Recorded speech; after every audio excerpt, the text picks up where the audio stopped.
नमस्कार मंडळी, मी cheese grill toast sandwich बनवलं. त्याच्यासाठी मी एका भांड्यामध्ये बारीक चिरलेला कांदा, बारीक चिरलेली कोबी, बारीक चिरलेला शिमला मिरची, किसून घेतलेला गाजर, किसून घेतलेलं बीटरूट सर्व असं एकत्र टाकून त्याच्यामध्ये मी आता थोडंसं केचप ॲड करून घेणार आहे. थोडंसं मी मेयोनीज त्याच्यामध्ये टाकणार आहे आणि टेस्टसाठी आपण थोडंसं चाट मसाला त्याच्यामध्ये टाकून घेणार आहे आणि थोडंसं चवीनुसार मीठ. हे आपल्याला सर्व व्यवस्थित असं मिक्स करून घ्यायचं आहे. पाहू शकता इथे व्यवस्थित मिक्स झालं आहे आणि थोडंसं आपल्याला चीज किसायचं. चीजने टेस्ट खूप छान येते. इथे येल्लो बटाट्याची भाजी पण आम्ही रेडी करून घेतली आहे. इथे आहे ग्रीन चटणी. चटणीचा कलर पाहू शकता खूप सुंदर आलेला. इथे एका ब्रेडला मी मस्त असं बटर लावून घेतलं सर्व साईडून आणि त्याच्यावरती आता मी ग्रीन चटणी ॲड करणार आहे. ती पण स्प्रेड करून घेणार आहे संपूर्ण ब्रेडला.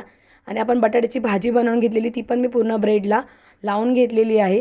त्याच्यावरती आपण जी स्टफिंग रेडी करून ठेवलेलं ते टाकून ते पण व्यवस्थित असं मिक्स करून आपण त्याच्यावरती ब्रेडवर लावून घेणार आहे. आणि ब्रेडला मी दुसऱ्या ब्रेडने बंद करून घेणार आहे. इथे मी मशीन ठेवलेली गरम होण्यासाठी, त्याच्यामध्ये मी बटर ॲड केलेला. त्याच्यामध्ये आपण रेडी करून ठेवलेलं सँडविच टाकलं आहे.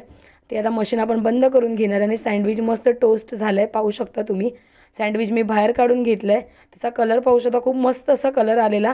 त्याचे पीसेस करून त्याच्यावरती मी चीज टाकून घेतलं आहे आणि सँडविच खूप सुंदर झालेलं. माझी रेसिपी तुम्ही नक्की ट्राय करा आणि माझी रेसिपी तुम्हाला आवडली असेल तर तुम्ही लाईक, शेअर, सबस्क्राईब करा आणि कमेंट करायला विसरू नका अशाच नवनवीन रेसिपीसाठी.